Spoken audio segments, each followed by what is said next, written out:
Hey everybody, this is Aaron Fink, and you are listening to the Sports Circus.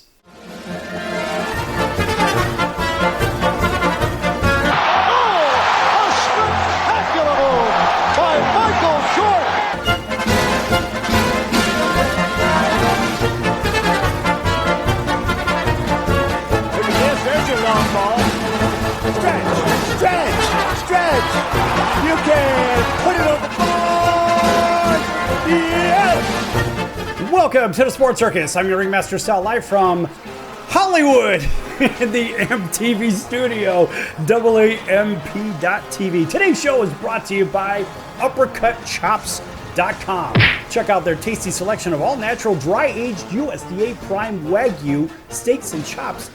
Wait till you taste their best-in-class New York steaks, the filet mignon, and of course the king of all, those gigantic cowboy cut and tomahawk cut ribeyes. Best I've ever had, probably be the best you ever have as well. Check them out at UppercutChops.com. That's UppercutChops.com.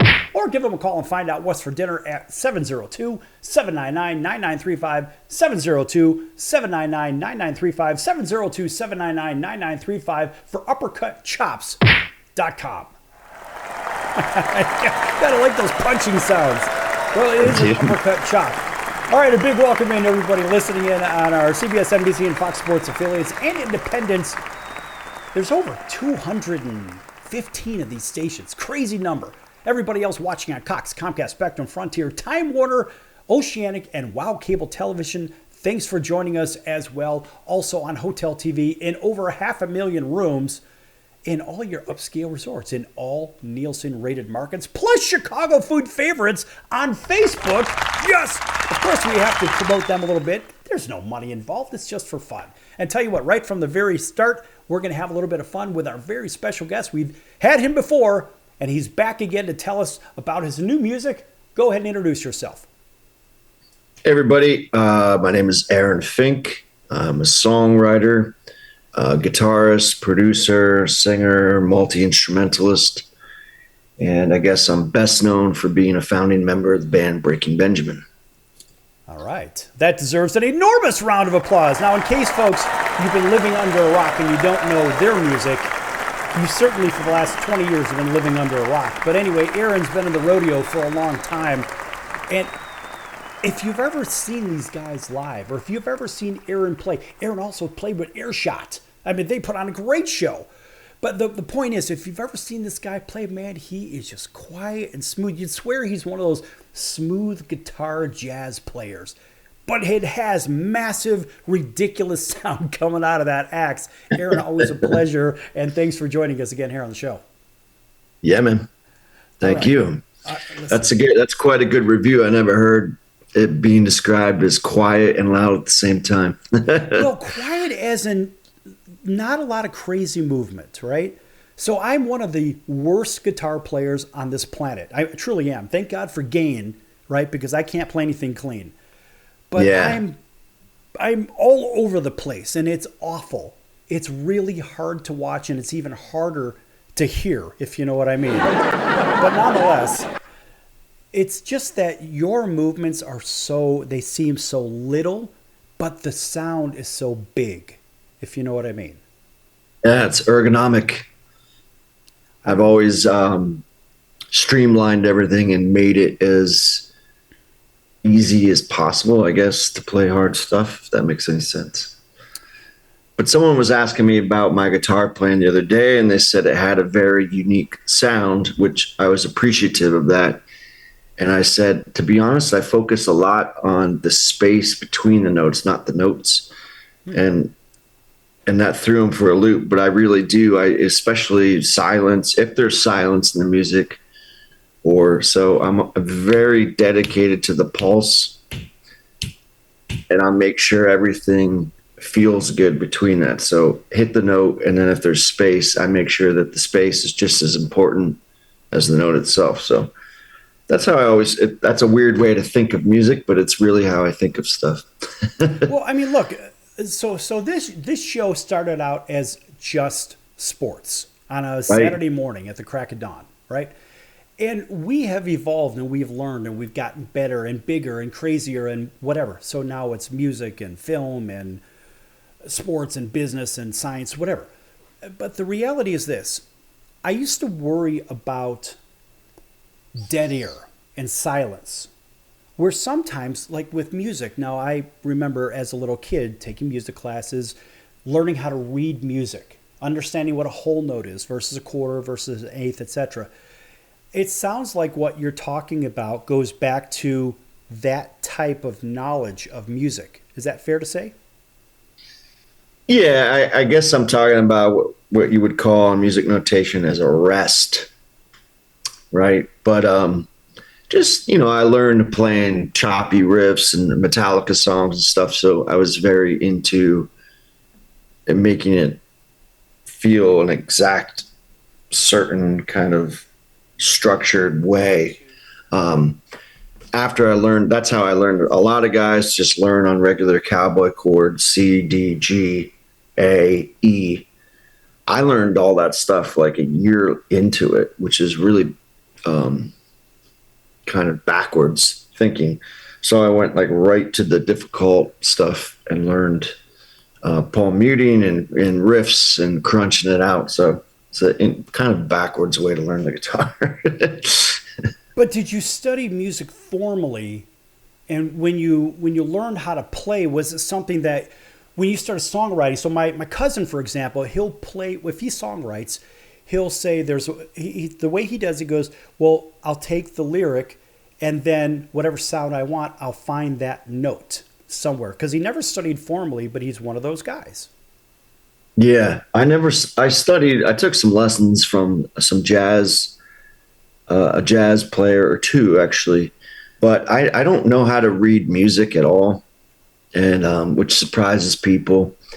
So I was always an ear-trained musician, and I learned before the internet, and I learned before YouTube and all that good stuff. So I kind of just trained my ear very well, I guess. That's interesting. Well, see, that's the part that I was kind of getting at. And when we think of training with music, I remember when I was 10, 11 years old, we had music classes and we learned how to play guitar, right? But we had to learn how to read the music first. And we spent weeks and weeks understanding notes, whole notes, half notes, quarter, whatever. And being able to hear things like this note sounds like this chord, whatever, sounds like this. So when people say, well, this is in the key of G, for example, what does that mean to you when you hear, well, okay, we're in the key of G? What does that mean? And tell the audience what that means to you. That's an interesting question. I guess I kind of know what chords would fit into the usual shape of that, which would be, G major, C major, D major, E minor, B minor, A minor, so on and so forth. And then if I had to rip a solo or something, I would kind of, go to some go-to box shapes in that key and kind of make it all work. Obviously, most music has a curveball or two. Most good music has a curveball or two in there. So it's not just, real boxy G major. Right. Hopefully something in there. Well, something clever. Okay, so when you break into a solo, and let's say you're in concert somewhere, you're playing in front of 80,000 screaming fans, and it's your time. This is your time. All the lights, everything is on you. Which they're already on you, but I'm just saying now everybody's focused on you.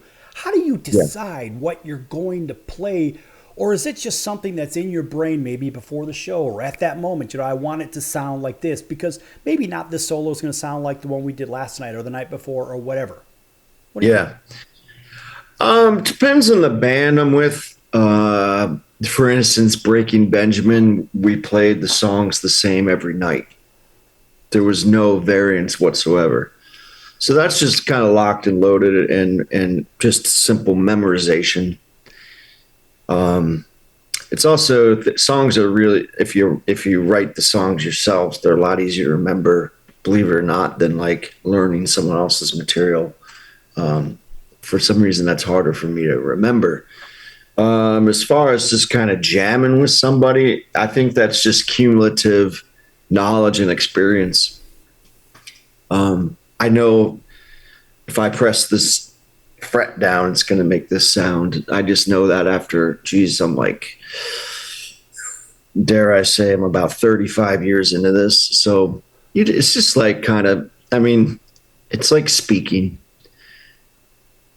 You know what I mean? I know it's just another language. I know that if I do this, it's going to make this sound. And it's just experience and cumulative knowledge and confidence. You have to have a little bit of confidence to do what I do up on stage in front of people and with lights. And these days, everybody's like recording stuff. And so, it's going to be on the internet or something. So, right. Got some confidence. Well, and that's the other half of it. So what we're going to do is on our when we're going to break after our second segment, after the next segment. Now, you put some music out recently, and we're going to play that at the bottom of the hour, and we'll take that in. Actually, that'll be our outro. And you could tell everybody why you chose, for example, that particular song. And look, I get it. I get it as just a fan of music. I absolutely get it, but by one of the best in the business historically. And we're going to get to that in just a few moments here on the Sports Circus. Tell you what, folks, this is a real treat having Aaron Fink with us. And Eric's one of those guys that you could sit around and have a beer with. And also, you could talk about smooth guitar playing. I like the fact that you did mention the jazz thing, because that kind of made me feel a little bit better. Like I wasn't just trying to make something up. I know what I saw. All right, folks, back here in a few minutes with Aaron Fink. Don't go anywhere. Lots more to come here on the Sports Circus. Easy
to the Sports Circus. I'm Roy Firestone. Now it's time to throw it back to Sal.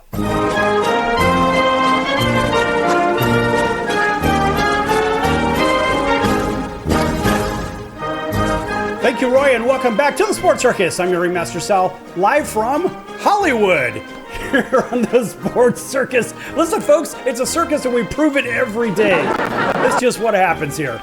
All right, a big welcome in everybody listening in on our CBS, NBC, and Fox Sports affiliates from coast to coast, including our friends over in Honolulu on CBS Sports 1500 KHK. That's home of the New York Yankees and the San Francisco 49ers. Big welcome in to everybody up and down the West Coast on all our independents, as well as all the way over to Auburn, Alabama, WAUD, home of the Atlanta Braves, as well as WDJY in Atlanta, 99.1 FM, plus everybody else watching on Cox, Comcast, Spectrum, Frontier, Time Warner, Oceanic, and Wow Cable Television, and Hotel TV in all Nielsen-rated markets across America. We are back here with special guest Aaron Fink. In fact, this segment is brought to you by Aaron Fink, and Aaron was just holding up an album, if I'm not mistaken. Aaron, tell everybody who this segment is brought to you by.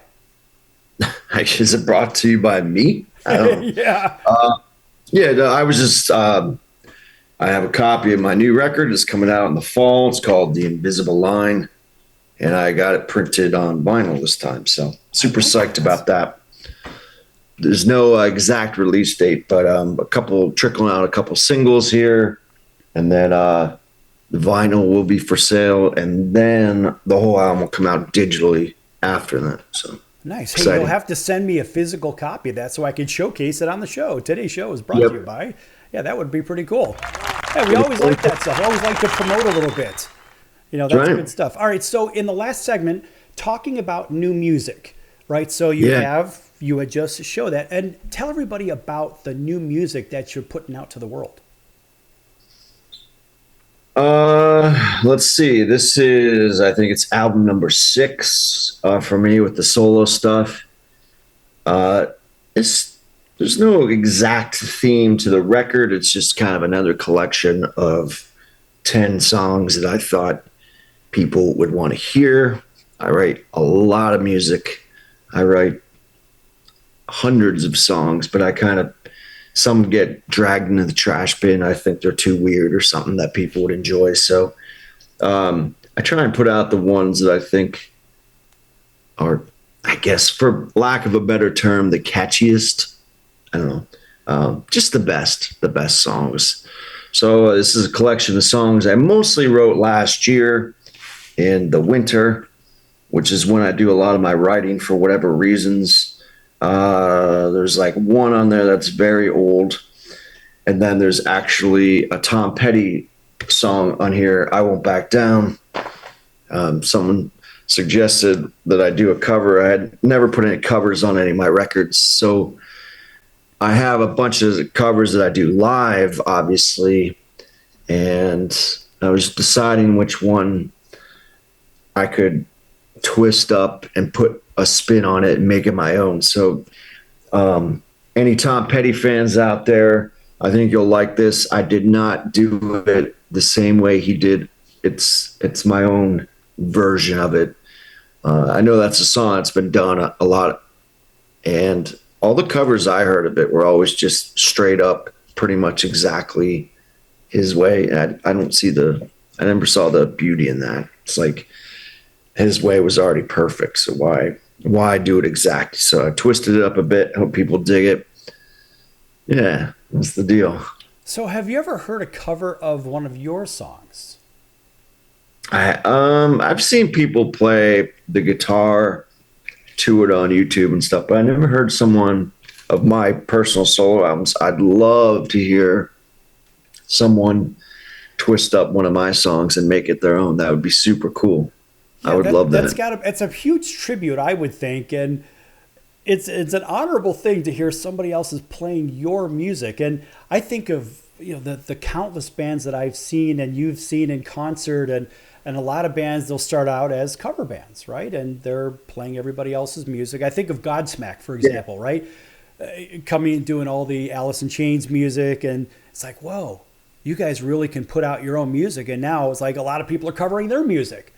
But the same Yeah. thing with Breaking Benjamin and Aaron Fink. Someday someone's going to do a whole bunch of covers for Aaron Fink's music. Yeah, I mean, it might be out there. I just haven't seen it yet. Obviously, I've seen with the Breaking Benjamin catalog lots of covers, and Right. there's actually I've seen tribute bands and the works. But I guess just if you're asking me about my solo stuff, I haven't seen it. I'd love to though. I'd love someone to twist it up and make it their own. So when That'd be you awesome. decide, Aaron, when you decide to, for example, the Tom Petty song, Yeah. what makes you decide, I want to do this one? Is it that you're so emotionally attached to it, or is it ring in something with you to say, you know what, I need to do that. I love the song so much, and maybe I want to bend and twist it a little bit, but it has really deep meaning to me. Is that what really happens here when you're deciding to cover something? I like the lyrical content. It's like a universal message. So that resonated with me as a singer. And again, I heavied it up. So I made it a little bit more riffy and crunchy. And in the process of doing that, it felt really good to play my version on the guitar. So a lot of times, when I write riffs, if they don't feel good to play, I either lose interest or I personally don't think they're as good as, like, a lot of guys will write super complicated stuff, in my opinion, just to impress other musicians.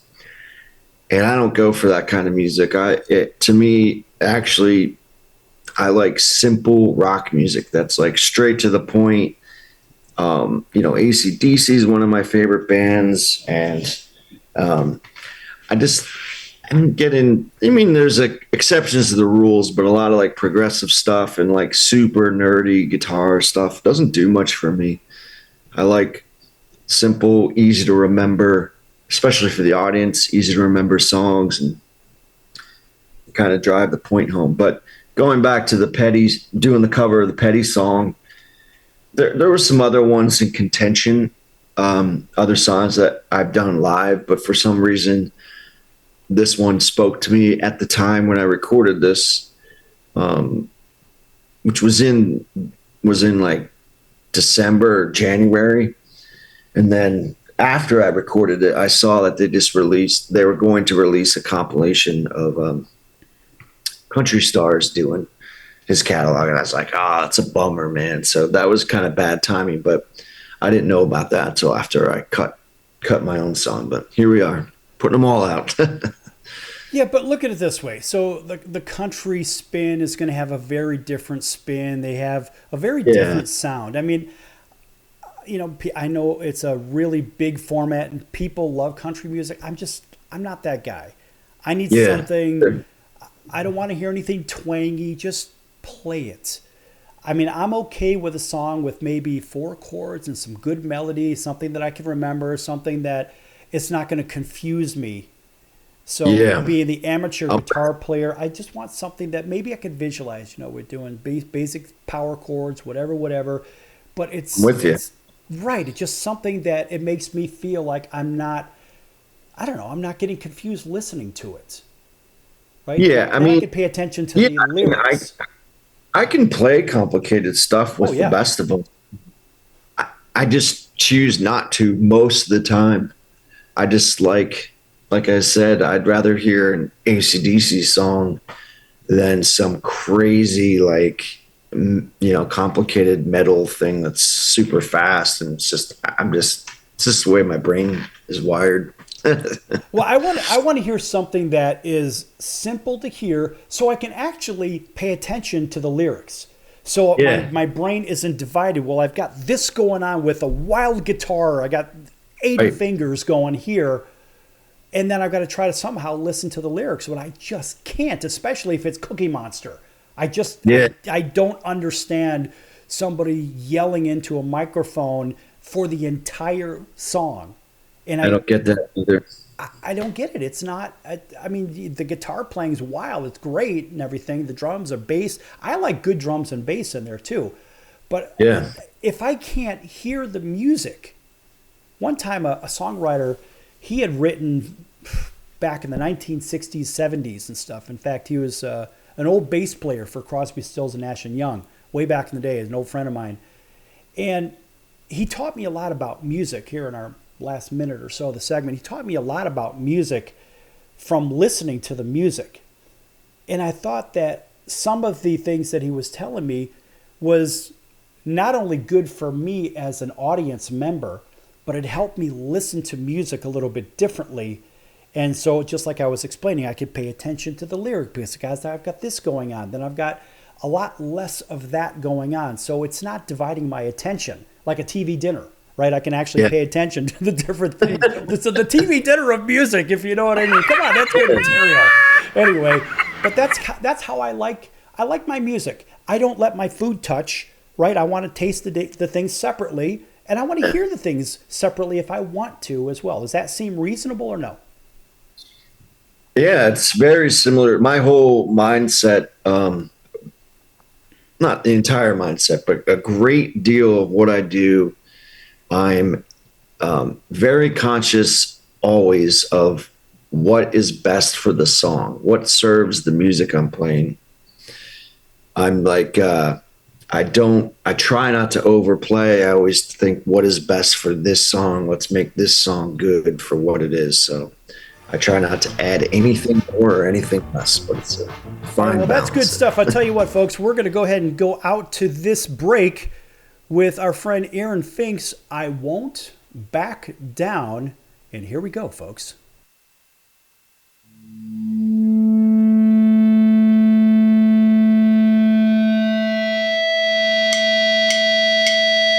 Hey,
everyone. Dave Jackson here, ESPN rules analyst on ESPN Hockey, and you're listening to the Sports Circus. It's a circus, and we prove it every day, and I say that for a very good reason. All right, a big welcome back to everybody listening in and watching today's show. The Sports Circus. Listen, folks, this is a you know where it's going to go. It's the worry about by the way, we're here with the great Aaron Fink. He's one of the coolest and smoothest guitar players I've ever seen, and he's one of those guys that you probably want to watch if you've never seen this guy play before. Let's go ahead and pop that music down. If you've never seen this guy before, you probably have seen him if you've seen any of the Breaking Benjamin shows or videos or whatnot, or if you've seen maybe Earshot in concert or whatnot, or Aaron doing his solo work, tours locally, regionally.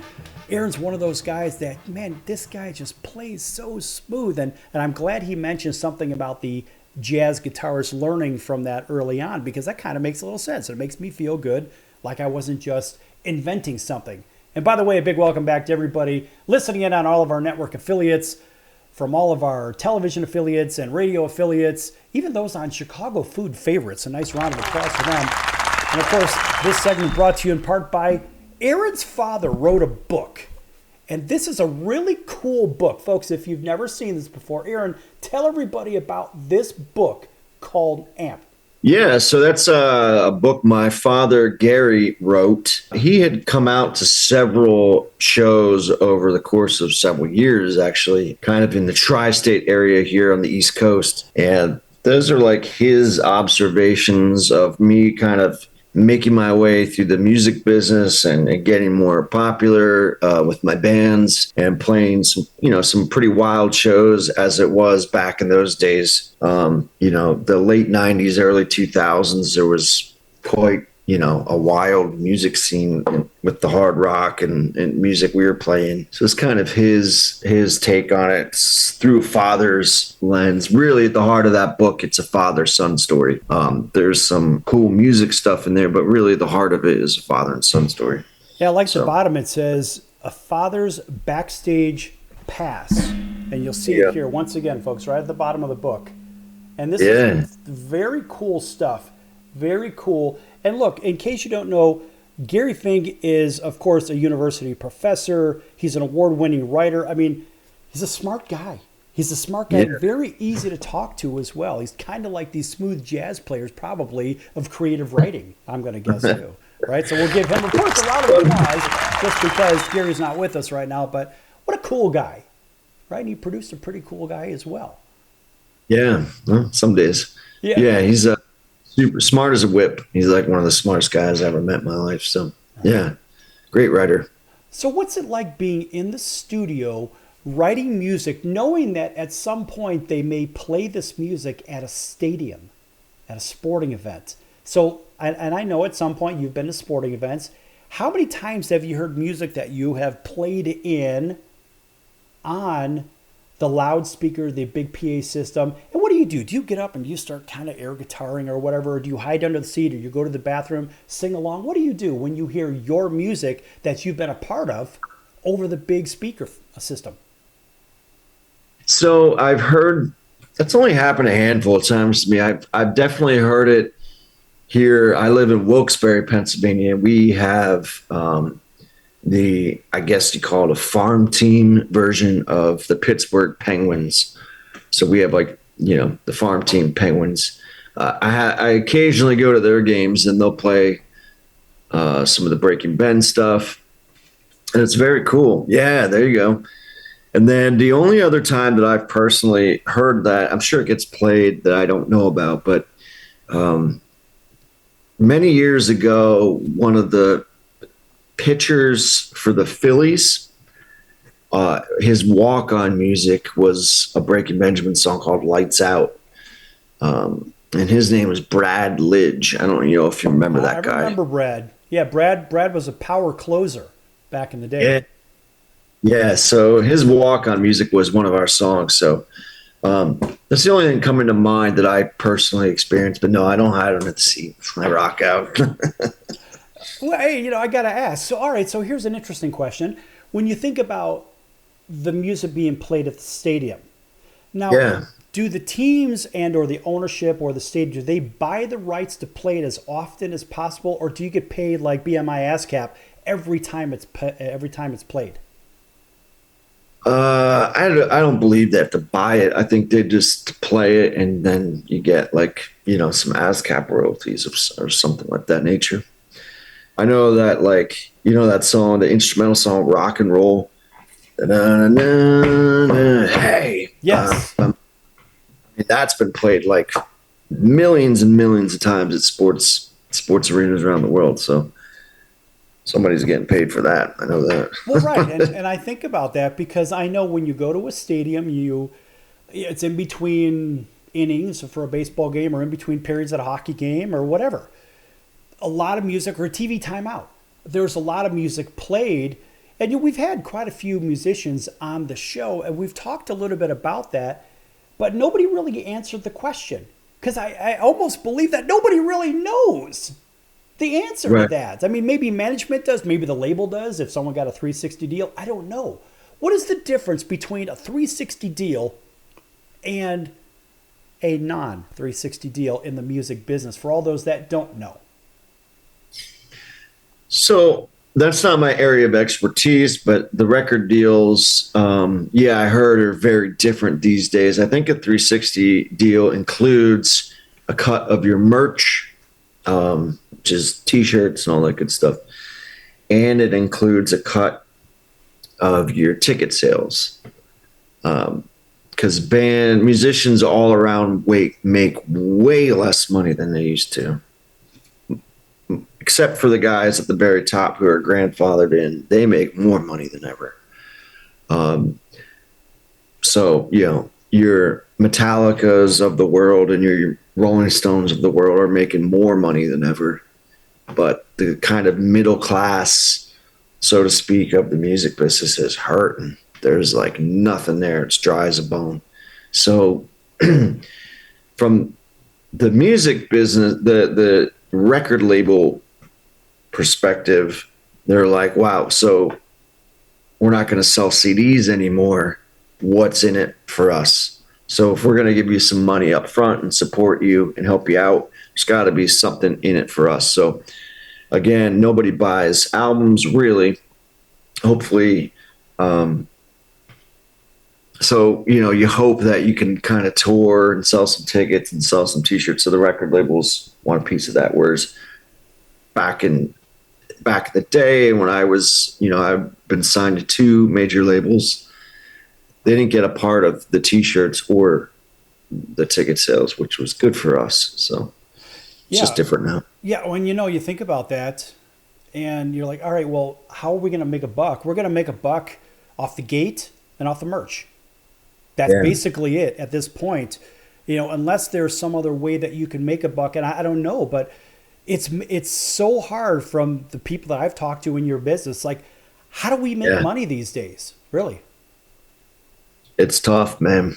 I could go on and on about that. So it's really weird. It's like, unless you were grandfathered in and had success in the past and ongoing success, or you own a brand name that people dig no matter what, or you have classic rock songs on the rate, like we were talking before we came on the air about Blue Oyster Cult, like they can tour forever on hit songs they had from, the 70s or the 80s, and they're kind of grandfathered in and people recognize that brand name. And I'm guessing that whatever clubs they go to are going to be packed, pretty full even in 2024. So good for them. But it's tough these days unless you're at some kind of level like that to push forward. There's not much going on. A lot of the clubs dried up.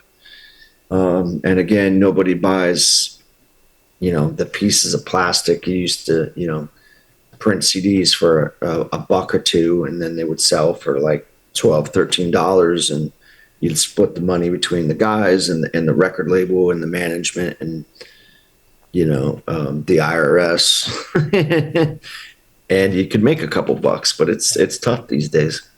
Yeah, I mean, look, in our last minute, I'm wondering if there is a way in today's time to maybe circumvent that contract. I think of this. I mean, I have a law degree. I'm like, all right, well, how do we go get around the system?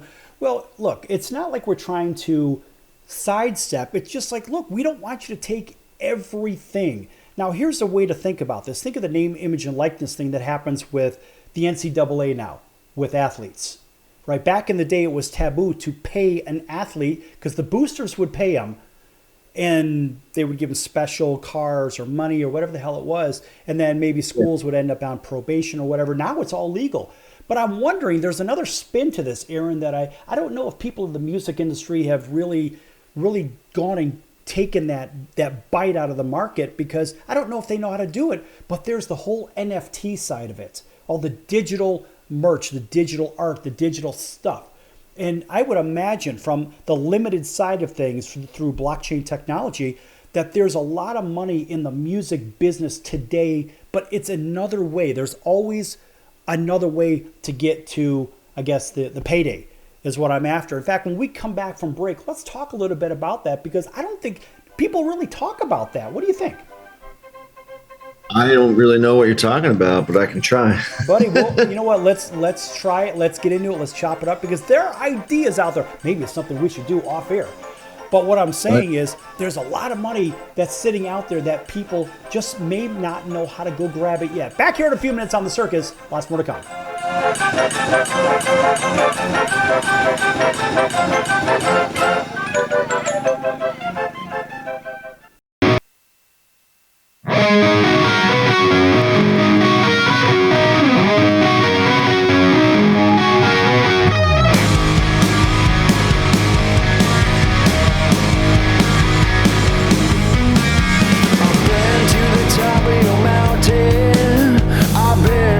Top of your world, and the view ain't any sweeter from up there.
Hey everybody, this is Brian Urlacher. Welcome back to the Sports Circus.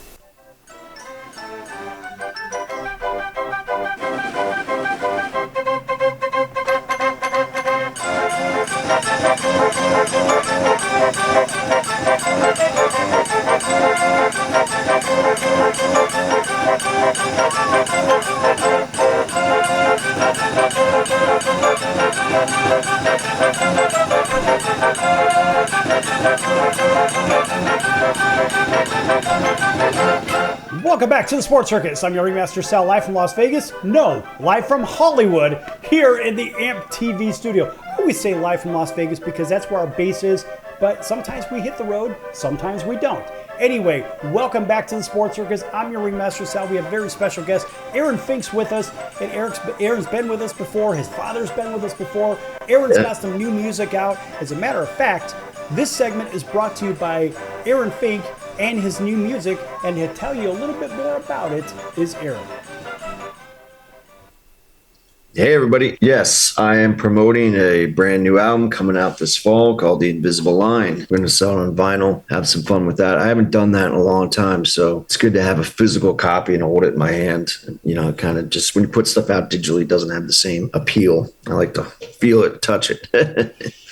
Well, and it's nice to hear the needle on the record player. You know, you hear a little bit of scratchy, whatever. You kind of feel like you're really listening to something instead of pressing a button. It's an MP3. Yeah, there's a certain ritual to taking it out of the sleeve and putting it on, you know, the turntable. I don't know what happened to CDs, but I grew up in the CD era and I still miss the ritual of taking it out of the case and putting it in. So people are doing vinyl these days. So that's what we're doing on this one. I like vinyl. I don't have a player. I mean, when we were kids, all we ever did was listen to music. We didn't really watch. We did watch TV, but it was mostly music that was played. So I have a good background from when I was a little kid. I mean, I got a lot of gray hair, so you can imagine how far I go back. But all the way to today's time, I still listen to everything. But it's music that makes the world go round. I avoid the news and the media like that because I don't want to hear that crap. I want to hear something that's going to make me feel good. And don't turn on the news. It's all feel bad stuff. Yeah, it is. So in the last segment, I had mentioned about the possibility of maybe something a little bit more creative because we think of the musicians that are not making much money these days, not like they used to anyway.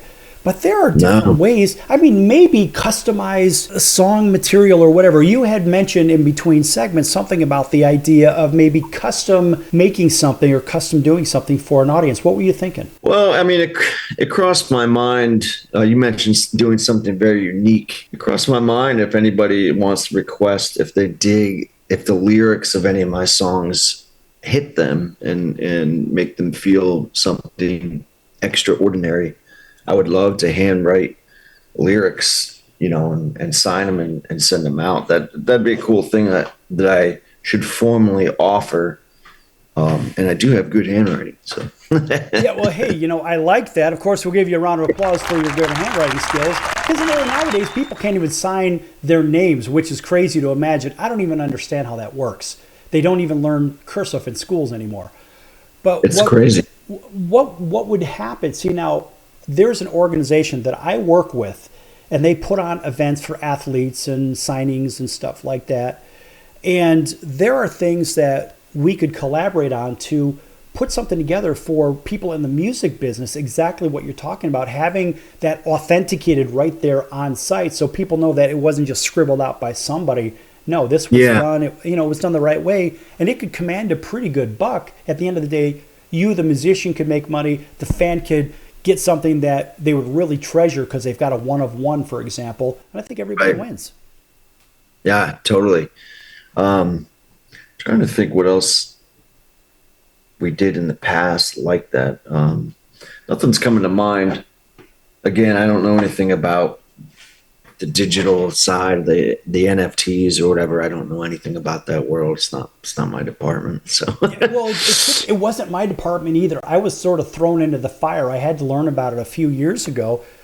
Yeah. I said, well, how the hell are we going to make money with this digital thing? How does this work? I don't even know what it is. It's a non-fungible token. What the hell is fungible in the first place, if you know what I mean? I don't know. But ultimately, I figured out, all right, this is how this stuff works, but how does it apply to our world, right? How do guys like you and I enjoy this digital asset, right? Because that's basically what they are. Because, I mean, it's not a physical asset like, pick your favorite item, but it's just something that you physically own, a digital copy or a digital production of something. So, excuse me, folks, it gets very, very complicated. But at the end of the day, if you have the ability to own a one of something, people are paying crazy amounts of money for one of ones or one of 10 or even one of 100. Aaron, you wouldn't believe it. What are your thoughts on that? I don't have a lot of thoughts on that. It's not really anything that I deal with in my world as of yet, but I'm willing to entertain things of that nature. I know I had sold a couple items, again, like one of ones, for charity in the last couple of years. So I did place a couple things up for grabs. So that was fun. But again, I'm kind of like reaching back, and I'm like, it was, I sold a guitar that I played in a famous video and things of that nature. So I know that people do dig that stuff. So eventually I can maybe tap into the war chest here and see what I got going on. Well, I'm sure you have a lot of cool stuff. That's something we could talk about offline.